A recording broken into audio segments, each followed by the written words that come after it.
Alright, welcome to FISK the card game tutorial on how to build a blockchain. Now if you watched the tutorial on how to build a strike chain, you saw me use the character Fox to build this chain against John Venom here. So now we're going to see how John Venom responds to that. So it is my defensive phase, and because John is being attacked, he's the one, I'm going to be using him to perform a blockchain. Now I immediately will look at his block icon here, which is the little shield, and the number on it is 2. Which means that I can play 2 cards in a blockchain. Next to that is 2 die. That's the die rating. That means that I can roll 2 die to determine the strength of each block. So, if I have block cards, which I do, I can play one of them and then roll these die to see if I can block that strike. If I can block the first strike, then I can block the second strike, or I could possibly feed, or I could possibly use a counter strike. So we're going to explore all those options there. Because John can only use 2 cards, I need to be real careful what I decide. Fox loaded up this first strike to make it as difficult as possible for me to block. But I get to roll 2 die, so chances are I will get it. I don't have an evade, which evades would be successful automatically, so I wouldn't have to worry about it if I had an evade, but I don't. I could play the stun, and if I played the stun now, none of these would hit me. It would just become a voided attack. It would become my turn, which would be great, but it would also allow her to take these cards back into her hand and exchange any cards that she doesn't want. And if you remember, if you watched the tutorial, I did have blunt cards that neither Glass nor Fox could use, so that would definitely give the opportunity to trade those in and hopefully get better cards. So while it wouldn't be a bad move for me to use this as my defensive phase, I don't know. I really want to keep it. It's very powerful. I could possibly negate a special with it. I could use it in an offensive phase to make sure that someone can't block it when I'm trying to finish them off. So it's a very powerful card, so I'm not convinced I'm going to use it right now.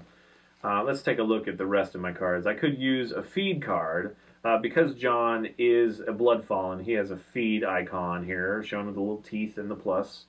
Which means that I would be able to roll 3 die and select at least one of them as damage and at least as one as health, using the third as either damage or health, depending on what I want to do. So that's a potential. I am kind of high in health there. I have 51. I'm not too worried about dying, but I don't want to become wounded, and this would definitely wound me if I was not able to block some of these here, because they're all doubled, you know, they're all her specials, so we're looking at a decent amount. The other option I have is to hopefully play a successful block and then use a counter-strike. And John's multipliers will be in effect. He's got blunt and edge that he's proficient at. It's his specialty. So I could use one of those and hopefully kill her off before the rest of the strike chain hit me, because if you remember, Fox only had 8 health.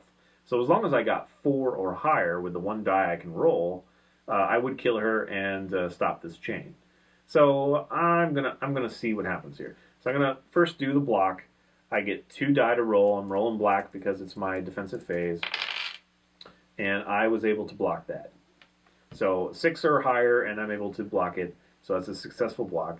Now, let's just see what happens if I do the feed card.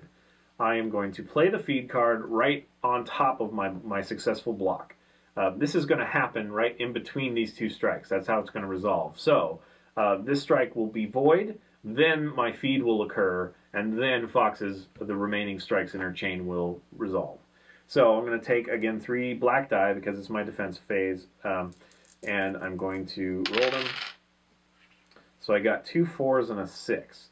So what I can do is take 6 health me and then 8 damage to her, which would kill her. That would be a great scenario. So this would be voided, of course, because it's successful. I would gain 6 and she would die, and these would become no longer playable because she'd be dead.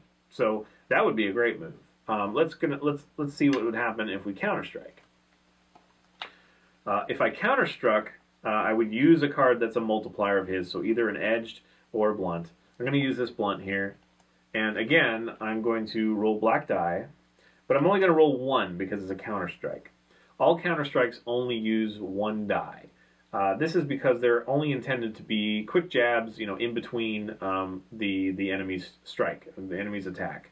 So it's always going to be just one die, but multipliers are in effect. So I'm going to roll it, and it's a 2, so it's going to be times 2, so that's 4. So that would not have killed her.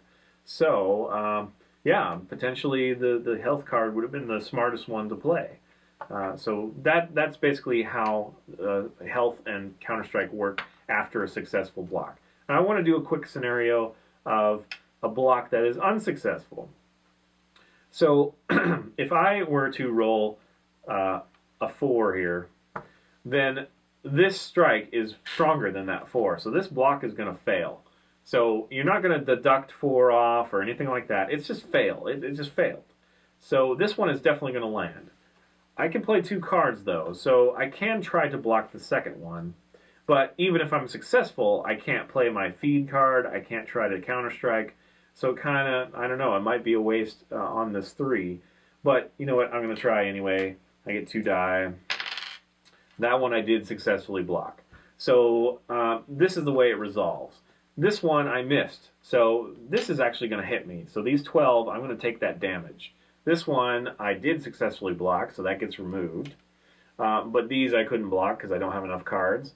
So 5 and 3 and 6, that is 14. So times 2, because they're all multiples of Fox, they're all specialties, is 28. So 28 damage to me, and that's how it would work.